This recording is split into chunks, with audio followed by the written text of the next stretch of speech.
आजकल मौसम कैसा हो गया है समझ ही नहीं आता कि फ़ैन की स्पीड कितनी रखें, एसी चलाएं कि नहीं चलाएं और दीवान से कंफर्टर को निकालें कि रहने दें। Fever is a main identifying feature between the viral infection. Perfume की स्मेल से या डस्ट से, इन सब से एलर्जी से हमें फ्लू हो जाता है। और जब से वो पेट लेके आए तब से ही उनको एलर्जी हो रही है, start तो हो हम गई लोग एलर्जी को बेसिकली आइडेंटिफाई क्लिनिकल हिस्ट्री से ज़्यादा करने की कोशिश करते हैं। कई बार ऐसा बोला जाता है कि 3 हफ्ते तक अगर खांसी चल रही है तो टीबी का आप टेस्ट कराएं। खांसी एक बॉडी का सिम्टम है, बॉडी आपको बताने की कोशिश कर रही है कि something is not right with it, जी।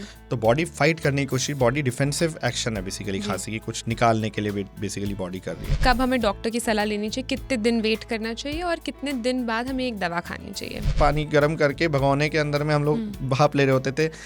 हमारी मम्मी काढ़ा या जोशांदा कुछ बना रही होती थी, कुछ कुछ करके हम होम रेमेडीज से ही 80% ऑफ टाइम तो होम रेमेडीज से ही ठीक हो जाते थे।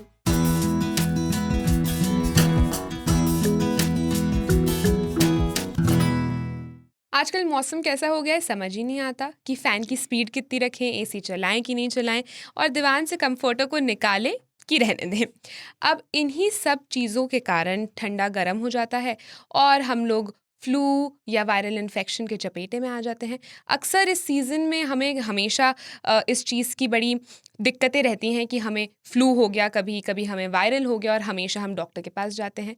तो आज हमारे साथ स्टूडियो में मौजूद हैं इसी टॉपिक के बारे में बात करने हेलो डॉक्टर के इस पॉडकास्ट पर doctor Mayank Saxena, additional director department of pulmonology, Fortis hospital, Noida. Hello wonderful people, मैं हूं आंचल और आप देख और सुन रहे हैं आज तक रेडियो का हेल्थ पॉडकास्ट हेलो डॉक्टर, जहां बात होती है आपके और हमारे सेहत के बारे में। Hello sir, how are you? I am good, thank you. Sir, तो काफ़ी सीजनल चेंज हो जाते हैं इसमें। काफ़ी लोग आपके पास आते होंगे बोलने कि हमारे साथ फ्लू हो गया है, तो आप कैसे इसमें डिफ्रेंशिएट करते हैं कि फ्लू क्या है और वायरल इन्फेक्शन क्या होता है? बहुत इंपॉर्टेंट हो जाता है कि flu and viral infections are like similar, जी। एंड दूसरा एक सबसेट होता है जो एलर्जिक पेशेंट्स होते हैं बेसिकली। अगर हम लोग फ्लू और वायरल इन्फेक्शंस देखें तो आमतौर पे जैसे ये मौसम सबसे उपयुक्त होता है क्योंकि टेम्परेचर बहुत अच्छा चल रहा होता है, ना ज़्यादा सर्दी ना ज़्यादा गर्म, तो ये किसी के लिए भी, एक कीटाणु के लिए भी, एक वायरस के लिए भी, बैक्टीरिया के लिए भी पनपने के लिए बहुत अच्छा मौसम होता है।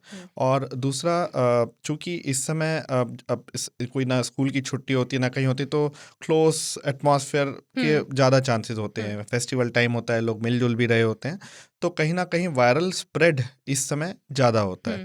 और जो वायरल स्प्रेड जो होता है जिसमें फ्लू इन्फेक्शन, जिसमें बहुत सब टाइप्स भी होते हैं, influenza A, influenza B, swine flus वगैरह और राइनो वायरस, बहुत टाइप के वायरस हैं जो कि इन्फेक्शन करते हैं। और जब ये इन्फेक्शन बेसिकली करते हैं तो नॉर्मली पेशेंट को कभी कभी तो कोई सिम्टम्स भी नहीं आते, जैसे हम कोविड टाइम में देखते थे किसी को कोई सिम्टम नहीं आए, लेकिन किसी को माइल्ड टू मॉडरेट टाइप के सिम्टम्स आए जिसमें खांसी, छींके, बुखार, बदन दर्द, इस टाइप के सिम्टम्स आएंगे। और कुछ पेशेंट को ऐसे भी होते हैं जिनको बहुत ज़्यादा सिम्टम्स आ जाते हैं, निमोनिया बन जाता है, ऑक्सीजन डाउन हो जाता है या अन्य सिम्टम्स आने लगते हैं। तो ये तो अगर हम लोग जब भी पूछते हैं पेशेंट से, अगर उसको हर मौसम चेंज पे ये सिम्टम्स हो रहे हैं, फीवर नहीं है, मेनली सिम्टम्स जो है कफिंग और स्नीजिंग, नेजल सिम्टम्स, छींके वगैरह से रिलेटेड हैं, और ये इसी मौसम में हर साल होते हैं, या फिर जब सीज़न चेंज हो रहा हो, चेंज ऑफ वेदर पे बेसिकली हो रहे हो, या चेंज ऑफ माइनर टेम्परेचर, यानी कि जैसे एसी से बाहर गए तब हो गया, तो वो एलर्जिक श्रेणी में आ जाता है बेसिकली। अच्छा। और जब ये बेसिकली बुखार के साथ में आ रहा है, या फिर एक बार बस ये जैसे हमेशा सही रहता है लेकिन इसी बार ऐसा हुआ कि फीवर आ गया या बहुत ज़्यादा इस टाइप से सिम्टम्स रहे, तब हम ये वायरल श्रेणी में मानते हैं बेसिकली उसको, कि फीवर और viral, fever is a main identifying feature between the viral infection. Okay, तो मतलब जैसे अगर बैक्टीरियल है तो उसमें फीवर ज़रूरी नहीं है कि आए कि नहीं आए, वायरल में लेकिन फीवर आता है।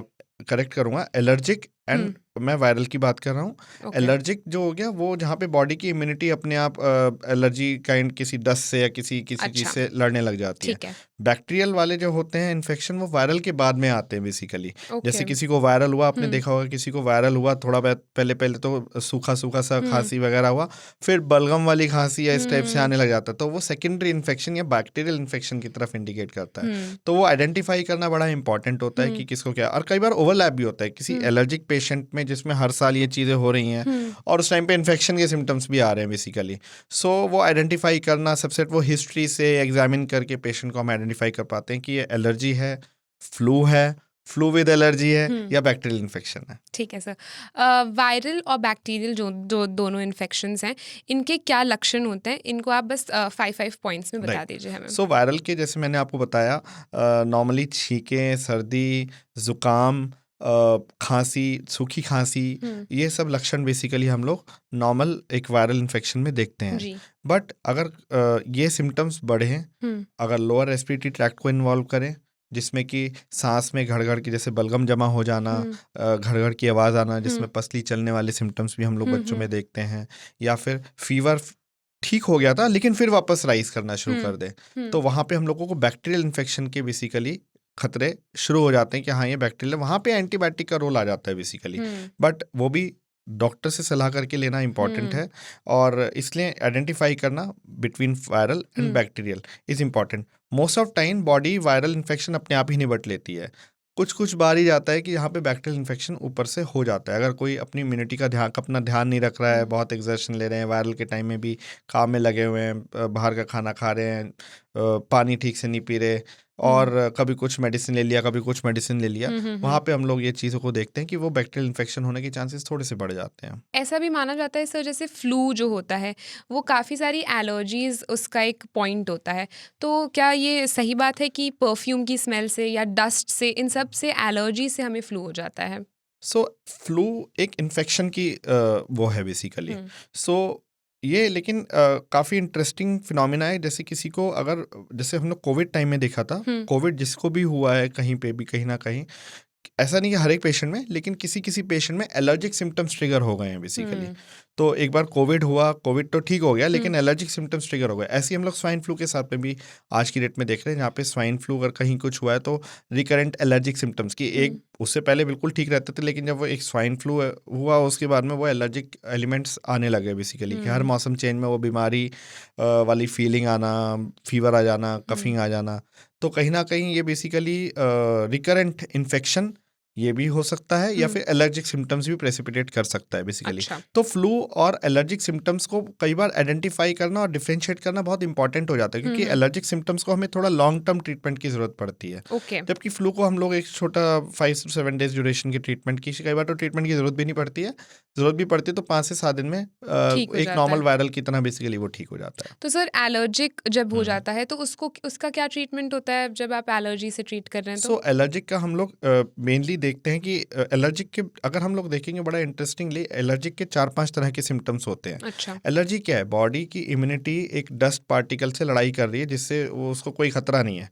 तो हमारी इम्यूनिटी मेनली बैक्टीरिया, वायरस, जो भी जर्म्स है, माइक्रो ऑर्गेनिजम्स हैं जो कि इन्फेक्शन करते हैं, उससे लड़ने के लिए काम आएगी। लेकिन यहाँ पे बॉडी अननेसेसरी फाइट कर रही है। उससे क्या हो रहा है कि जहाँ पे फाइट हो रही है वहाँ पे सूजन, वहाँ पे एक परेशानी आने की संभावना हो जाती है, इन्फ्लामेशन जिसको बोलते हैं। और ये साइट ऑफ एंट्रीज क्या होती है? Eyes, nose, mouth, respiratory system, skin, and even sometimes digestive systems, gastro symptoms. तो अगर मैं देखूं, ज़्यादातर आंखों में लाली आना, बार बार आंखों से पानी आना, नाक से पानी आना, जो पोर्टल ऑफ एंट्री है बेसिकली, बार बार पानी आना, हाँ, छींके आना, नाक से पीछे गले में बलगम गिरना, जिसको हम नज़ला बोलते हैं, प्लस सांस में सीटी जैसी आवाज़ आना, खड़खड़ रहना, खांसी बहुत ज़्यादा तेज़ और बहुत ज़्यादा दिनों तक रहना, सांस फूलना, ये एलर्जी के सिम्टम्स में हम लोग आइडेंटिफाई करते हैं। और कभी कभी food allergic, pollen allergy, dust allergy, बहुत सब टाइप की एलर्जी होती है, जिसको, जो कि इस मौसम में कई बार प्रेसिपिटेट भी हो रही होती है। तो इसलिए इन एलर्जीज को आइडेंटिफाई करके पहले हम लोग ये पता लगाने की कोशिश करते हैं पेशेंट से कि आपको किस चीज़ से एलर्जी हो सकती है। मान लीजिए किसी के घर में पेट है और जब से वो पेट लेके आए तब से ही उनको एलर्जी हो रही है, तो हम लोग एलर्जी को बेसिकली आइडेंटिफाई क्लिनिकल हिस्ट्री से ज़्यादा करने की कोशिश करते हैं कि कोई एक नई चीज़ करी उसके बाद में वो सिम्टम्स शुरू है। इसके अलावा अगर जब हम लोगों को क्लिनिकल सिम्टम्स नहीं मिलती है, कि मान लीजिए किसी घर में सीलन आ रही है, कहीं कुछ ऐसा फंगल एलिमेंट है, वहाँ पे हम लोग आइडेंटिफाई करते हैं। और नहीं, अगर ये सब चीज़ें नहीं होती तो फिर कई बार हम एलर्जी टेस्ट भी करते हैं बेसिकली पेशेंट में, किस चीज़ से एलर्जी है। और अल्टीमेटली एलर्जी, जैसे मैंने बताया, ट्रीटमेंट थोड़ा लंबा होरिजन का होता है, और कई बार तो सीजनल एलर्जी होती है, कई बार परसिस्टेंट एलर्जी होती है कि हर सालों साल ऐसे ही रहता है बेसिकली। तो ट्रीटमेंट उसी हिसाब से होता है। परसिस्टेंट में तो हमें लंबा ट्रीटमेंट ओवर द ईयर्स रखना पड़ता है, लेकिन सीजनल एलर्जी में हम सिर्फ उसी सेगमेंट पे हम लोग कई बार ट्रीट करते हैं पेशेंट को और पेशेंट ठीक रहते हैं। ओके। सो जैसे आपने बताया कि खांसी बहुत ज़्यादा प्रोलॉन्ग कर जाती है, तो कई बार ऐसा होता है कि फ़ीवर उतरने के बाद भी लोगों की खांसी चलती रहती है। कई बार ऐसा बोला जाता है कि 3 हफ्ते तक अगर खांसी चल रही है तो टीबी का आप टेस्ट कराएं। तो इसमें क्या टीबी ही एक चीज़ है या इसके और भी रीजंस हो सकते हैं राइट। इतने लंबा खांसी चलने का? खांसी एक बॉडी का सिम्टम है, बॉडी आपको बताने की कोशिश कर रही है कि something is not right with it. जी। तो बॉडी फाइट करने की कोशिश, बॉडी डिफेंसिव एक्शन है बेसिकली, जी। खांसी की कुछ निकालने के लिए बेसिकली बॉडी कर रही है। 2 हफ्ते का डिक्टम इसलिए है कि ताकि हम लोग टीबी के पेशेंट्स को जल्दी से जल्दी पकड़ पाए अगर कोई है। हम्म। जरूरी नहीं है कि 2 हफ्ते से ज़्यादा खांसी टीबी ही हो, बट टीबी की को रूल आउट करना इंपॉर्टेंट हो जाता है उस केस में। लेकिन अगर हर मौसम चेंज होने पे किसी को 2 हफ्ते से क्योंकि कोई वायरल हुआ, वायरल के बाद में आप अमूमन देखेंगे किसी को आज के डेट में वायरल हो रहा है, उसका पूरा महीना खांसते छींकते ही निकल रहा है सही कहीं बात ना है। कहीं। अब वो दवाई भी कर रहा है, दवाई ली नहीं ली तब भी वो हम्म। बेसिकली खांसी चल रही है। हम्म। तो टीबी कह देना तो ठीक नहीं है, हम्म। बट खांसी कोविड के बाद से बहुत इंपॉर्टेंट सिम्टम बन गया है। कहीं बैठे हैं, कहीं हम्म। हैं, खांस रहे हैं, छींक रहे हैं, तो कहीं ना लोग कहीं एक, देखने हाँ, लगते कहीं हैं ना कि कहीं एक लोगों में आ जाता है कि अरे ये खांस रहे हैं, हाँ। कहीं ये तो नहीं, कहीं वो तो नहीं। हम्म। तो इसलिए इसको ट्रीट करना बहुत इंपॉर्टेंट है। इसलिए अगर आपको वायरल फीवर ठीक भी हो गया और खांसी है हम्म। तो इसको इग्नोर ना करें, आराम से ये ट्रीटमेंट हो जाते हैं। हम्म। उसको ट्रीट करके उससे आप निजात पाए, नहीं तो ये चलता है। एक्चुअली बॉडी में क्या होता है कि वायरल इन्फेक्शन अगर होता है तो बॉडी वायरल से फाइट करती है, लेकिन बॉडी में कहीं ना कहीं वो सिग्नलिंग चली जाती है कि अब फाइट नहीं, अब फाइट रोकनी है। अच्छा। तो वो सूजन सी परसिस्ट कर, जिसको हम पोस्ट वायरल ब्रोंकाइटिस नाम से भी जानते हैं। यस। तो ब्रोंकाइटिस सिम्टम्स कभी कभी लंबे खींचते हैं, हम्म। कई बार तो ये अपने आप भी वेन आउट हो जाते हैं हम्म। 1-2 हफ्ते में अपने आप पेशेंट के। हम्म। लेकिन अगर ये लंबे चल रहे हैं तो उसको झेलिए मत, उससे परेशान मत होइए, एक डॉक्टर से सलाह लेके उससे आप ठीक हो सकते हैं आराम से। सही बात है। सो कौन सा एज ग्रुप सबसे ज़्यादा वोलेटाइल है इस फ्लू सीजन में? वैसे तो मुझे लगता है सभी हैं, लेकिन एक पर्टिकुलर जो आपने देखा हो कि हर साल मेरे पास इतना अमाउंट ऑफ पीपल आते हैं। आज की डेट में मैं लगभग हर एज ग्रुप के पेशेंट्स को देख रहा हूँ हम्म। जिनको कहीं ना कहीं सिम्टम्स हैं। हम्म। क्योंकि आज आप देखेंगे बच्चे भी एक एनक्लोज एटमॉस्फेयर में पढ़ रहे हैं, जैसे स्कूल में जी। एक क्राउडेड सिचुएशन होती है, प्लस एक जो कॉर्पोरेट वर्किंग क्लास है उसका भी कहीं ना कहीं एक क्लोज एटमॉस्फेयर है। करेक्ट। थर्ड जो एल्डरली है वो तो हमारी ससेप्टेबल पॉपुलेशन है ही। तो लगभग हर एक ग्रुप में डिफरेंट काइंड ऑफ सिम्टम्स के साथ में कुछ ना कुछ तरीके से पेशेंट्स प्रेजेंट कर रहे हैं। लेकिन मैं विशेष ये बोलूँगा इसमें दो जो बच्चे हैं और जो एजेंट हैं उनमें हमें थोड़ा सा ध्यान रखने की ज़रूरत होती है। इवन वायरल में, इवन जो वायरल होता है कई बार इनका वायरल कभी कभी कुछ ज़्यादा बढ़ जाता है। तो अगर किसी बच्चे के सिम्टम्स बहुत ज़्यादा लेवल पे चल रहे हैं, जहाँ पे सिम्टम्स खांसी बहुत लगातार चल रही है कि सांस लेने में परेशानी हो रही है, दोनों एक्सट्रीम्स ऑफ एज में, बच्चों में और बड़ों में, तो और सांस भी फूल रहा है, फीवर जो कि उतर नहीं रहा है, तो तुरंत डॉक्टर की सलाह लें, उसमें इग्नोर नहीं करना चाहिए। या फिर आप यंग एज ग्रुप में भी हैं लेकिन आपको कोई एस्थमा, ब्रोंकाइटिस, डायबिटीज़ या इस टाइप के कोई रोग हैं, तो वहाँ पे भी आपको थोड़ा सा अपने आप को ध्यान रखने की ज़रूरत है, एक डॉक्टर से सलाह लेने की ज़रूरत है। जी। सर काफ़ी ज़्यादा ये एक टॉपिक है कि गीली सर्दी और सूखी सर्दी क्या होता है, तो आप इस पे बताइए कुछ कि what is the difference between both of them? So अगर गीली सर्दी, इसको हम लोग बोलते हैं ड्राई कफ सिचुएशन, ड्राई में क्या होता है कि इसमें आप खांसी कर रहे हैं लेकिन बलगम नहीं आ रहा है बेसिकली। सो आपका खांसी कभी बार गले के लेवल पे भी आता है और इसके बहुत सारे रीजंस हो सकते हैं। ड्राई कफ जो हम लोग ये सूखी सर्दी या ड्राई कफिंग सिचुएशन में देखते हैं कि पेशेंट को कई बारी एसिडिटी सिम्टम्स से भी इस टाइप की ड्राई कफिंग सिचुएशन रह सकती अच्छा। है। क्योंकि एसिड क्या होता है, वो गले तक आ जाता है, एसिड की फ्यूम्स, और then they are free to move with the respiration to lungs. तो वो बेसिकली पूरा हमारे सिस्टम को एसिड, हमारा रेस्पिरेटरी सिस्टम तो एसिड के लिए बना ही नहीं है, तो वो कहीं ना कहीं वो रिएक्ट करेगा, तो वो खांसी के तौर पे रिएक्ट करने लगता है। तो ड्राई कफ जो कि लंबा चल रहा है तो एसिडिटी की वजह से भी हो सकता है, और आपने सारे टेस्ट करा लिए दुनिया भर के, एक्सरे, सब कुछ नॉर्मल आ रहा है, फिर भी खांसी ठीक नहीं हो रही है, एंटी एलर्जी खा खा के आप परेशान है, तो एक रीज़न इसमें एक एसिडिटी भी हो सकता है। तो अपना एसिडिटी को भी कंट्रोल करना इंपॉर्टेंट है। जो गीली सर्दी वाला जिसमें हम लोग वेट कफ या वेट कफ टाइप की सिचुएशन बोलते हैं, उसमें ज़्यादातर हम लोग देखते हैं कि बलगम वाला खांसी जिसमें आ रहा है, तो पोस्ट वायरल जैसे हम लोग देखते हैं बैक्टीरियल इन्फेक्शन, जिससे मैंने बताया। अगर ये बहुत ज़्यादा बलगम आ रहा है, पीले रंग का आ रहा है और विद फीवर आ रहा है, तो कहीं निमोनिया के सिम्टम्स तो नहीं है, तो उस पे हम थोड़ा सा अलार्म्ड हो जाते हैं बेसिकली। तो वहाँ पे हम लोगों को तो खाली कफिंग के सिम्टम्स नहीं, अगर एडजॉइनिंग सिम्टम्स भी, अगर फीवर भी आ रहा है, कफ के साथ में बहुत ज़्यादा बलगम है और ब्लड भी दिख रहा है या पीला बलगम दिख रहा है, तो वहाँ पे आपको सचेत होने की ज़रूरत है और अपने डॉक्टर से मिलने की ज़रूरत है। सो काफ़ी अनप्रिडिक्टेबल मौसम चल रहा है आजकल, तो इस मौसम से बचे कैसे? ऐसे तो कुछ है नहीं कि बच ही सकते हैं, लेकिन व्हाट आर द प्रिकॉशंस जो हमें लेने चाहिए इसमें? सी वही मैं आपको ये नहीं बोल सकता अपने आप को आप ताला लगाओ और घर में वही। बैठ जाओ।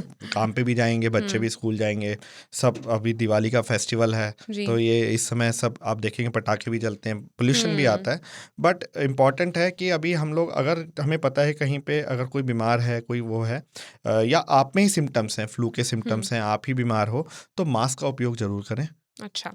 तो जैसे हम कोविड टाइम में करते थे, उतना संगीन नहीं कि बिल्कुल ही अपने आप को रूम में बंद कर देंगे, लेकिन एक N95 मास्क अपने वर्क प्लेस पे आप लगा के जाएं।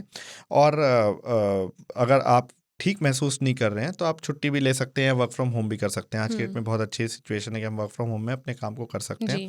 तीसरा, अगर सिम्टम्स हैं तो एक तो सेल्फ मेडिकेशन नहीं करना है कि कुछ भी एंटीबायोटिक, चलो सही घर में बात क्या है। पड़ा है और देखें, क्योंकि आज के डेट में हम लोग पैनिक हो जाते हैं बहुत जल्दी। सिम्टम्स टॉलरेट करना कहीं ना कहीं थोड़ा पीछे रह गया है। और तीसरा चीज़ इंपॉर्टेंट है, अच्छे से खाना खाएं, पानी, फ्लूइड हाइड्रेशन अपना अच्छे से रखें, ठंडी चीज़ अवॉइड करें, बहुत ज़्यादा चेंज ऑफ टेम्परेचर, जैसे कि एसी हम लोग चला के बैठे हैं उसके बाद फिर एकदम सोचे कि हाँ ठीक है, तो एसी का उपयोग इस समय, अब चला गया एसी का टाइम, तो अगर आप एसी का यूज़ करें तो आप उसको बंद कर दें। तो किसी तरीके से आप इससे फिर भी बचने की कहीं ना कहीं संभावना हो सकती है। और दूसरा, अगर बच्चे हैं जिनको फ्लू के सिम्टम्स हैं तो स्कूल से छुट्टी कराना ज़्यादा बेटर रहेगा, क्योंकि वो एक बच्चा जाएगा 4 बच्चों में और सही बात है, फैलेगा, फैल तो उससे जाएगा। फ़ायदा नहीं है बेसिकली। सर, और कौन सी ऐसी बीमारियां हैं जो इस मौसम में सबसे ज़्यादा चलती हैं? सो ये अब पोस्ट मानसून वाला फेज चल रहा है हमारा। तो आज की डेट में अगर कहीं फीवर आ रहा है या कुछ भी ऐसे फीवर है जहाँ पे आप देख रहे हैं फीवर आ रहा है लेकिन ना कफ है ना कुछ है, तो वहाँ पे हमें डेंगू, मलेरिया, चिकनगुनिया, ये सब बीमारियों का भी हमारे दिमाग में रहता है। कोई भी फीवर के साथ पेशेंट आ रहा है, कई बार इतना ओवरलैपिंग सिम्टम होता है कि एक डेंगू का पेशेंट को भी कफिंग हो रहा होता है, कई बार ओवरलैप में चल रहा है, डेंगू भी चल रहा है, साथ में वायरल सिम्टम्स भी चल रहे हैं। ओह! तो इसलिए कई बार लोग क्या करते हैं कि बहुत हैवी पेन किलर डोज या हैवी फीवर उतारने के लिए ले लेते हैं डाइक्लोफिनेक इस टाइप का, और अंदर में डेंगू के सिम्टम्स भी होते हैं, तो प्लेटलेट एकदम गिर जाती हैं। तो इसलिए अगर फीवर है तो अपने आप से, पैरास्टामोल इज़ फाइन, पैरास्टामोल आप ले सकते हैं, लेकिन उसके ऊपर कोई अगर दवाई लेने की ज़रूरत पड़ रही है, कहीं लग रहा है, तो बेटर रहेगा। और सिम्टम्स आपको लग रहा है कहीं तो कुछ ठीक नहीं चल रहा है, फीवर बहुत हाई चल रहा है, बहुत जोड़ों में दर्द है, आप उसको झेल नहीं पा रहे हैं, तो डॉक्टर की सलाह ले लें। अपने आप से मेडिसिन लेंगे तो फिर वो कहीं ना कहीं बैकफायर करती है। करेक्ट। तो काफ़ी ज़्यादा सिमिलर होते हैं डेंगू और इन सब के, तो इनसे कैसे पता चले कि ये डेंगू है, ये वायरल है, ये फ्लू है? सो क्लिनिकली जैसे मैंने आपको बताया, डेंगू में सबसे इंपॉर्टेंट सिम्टम जो होता है वो फीवर का होता है विद जॉइंट पेन्स बेसिकली, जिसको हम ब्रेक बोन फीवर भी बोलते हैं, कई बार रैश भी आता है इसमें। और खांसी किसी को होती है, 90% लोगों को नहीं होती है, 10% लोगों में कई बार खांसी के सिम्टम्स भी आ सकते हैं बेसिकली। सो अगर इस टाइप की सिचुएशन है कि फीवर बहुत ही, एक खांसी के मुकाबले में फीवर बहुत ज़्यादा है जो कि इतना वायरल कफ से एक्सप्लेन नहीं हो पा रहा है, तो वहाँ पे हम लोग डेंगू का टेस्ट जरूर कराते हैं। और अच्छा। यकीन मानिए काफ़ी पेशेंट में ये पॉजिटिव भी निकलता है हमारे उसमें। तो इसलिए अगर फीवर आउट ऑफ प्रोपोर्शन है वायरल सिम्टम्स के उसमें, तो वहाँ पे आप समझ लीजिए कि आपको डेंगू, मलेरिया इस टाइप के टेस्ट कराने की ज़रूरत है। और बाकी यही है, अगर जॉइंट पेन बहुत ज़्यादा है तो चिकनगुनिया की तरफ हम लोग सोचते हैं, तो इसलिए कई बार हम लोग फीवर पैनल भी करा लेते हैं, बार बार पेशेंट का ब्लड टेस्ट करना भी मुश्किल होता है, तो उसमें चिकनगुनिया, डेंगू, मलेरिया तीनों टेस्ट हम लोग करके देख लेते हैं, जो कि मॉस्किटो बॉर्न डिजीज होती है पोस्ट मॉनसून। नहीं तो अगर खाली डेंगू भी कराएंगे तभी, क्योंकि डेंगू में इंपॉर्टेंट होता है प्लेटलेट गिरना शुरू हो जाता है कुछ टाइम बाद, तो इसलिए उसको मैनेज करना इंपॉर्टेंट है। इम्पॉर्टेंट होता है। सो इतनी एंटी एलर्जिक हमने दवाइयाँ खा ली हैं कि एक रेजिस्टेंस पैदा हो गई है हमारे साथ। इतना हमने कोविड में एक एक दवाई खा ली, अब हम लोग खुद ही अपना इलाज खुद ही करने लगते हैं। तो आपको कब लगता है कि कब हमें डॉक्टर की सलाह लेनी चाहिए, कितने दिन वेट करना चाहिए और कितने दिन बाद हमें एक दवा खानी चाहिए?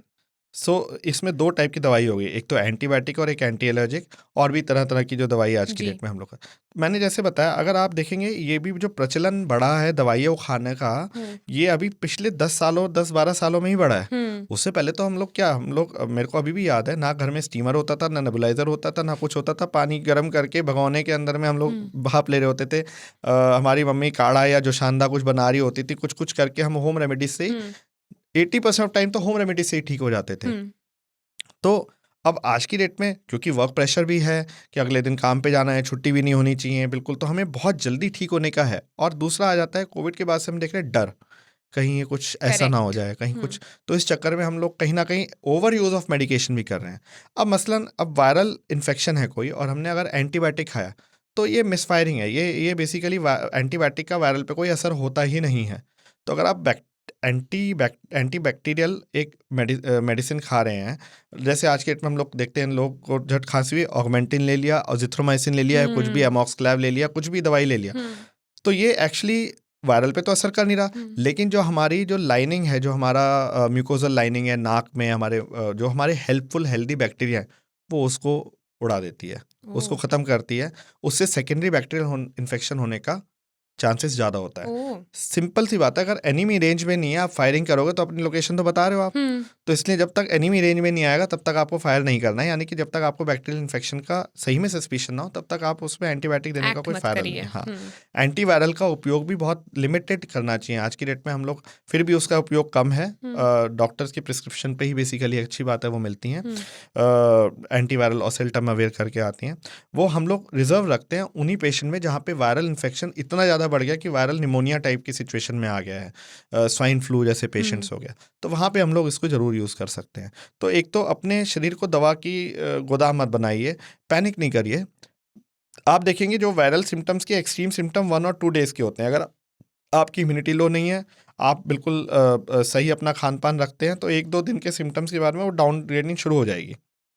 ज़्यादा एंटी एलर्जी कुछ लेना है आप ले सकते हैं, लेकिन आप एक छोटे से सिम्टम्स में ही हम लोग मॉन्टेल्यूकास्ट और ये सब दवाई लेना ये सही नहीं है। अगर आपको ये सिम्टम्स रिकरेंट चल रहे हैं, फीवर जो कि उतर नहीं रहा है, फीवर आपको ज़्यादा परेशान कर रहा है, तब आप डॉक्टर की, या फिर जैसे मैंने बताया जो ड्राई कफ था वो वेट कफ में कन्वर्ट हो गया और कफ के साथ में आपको कुछ येलोइशनेस दिख रहा है या फीवर वापस से आ गया है, वहाँ पे आपको डॉक्टर से सलाह लेने की बहुत आवश्यकता है। सही।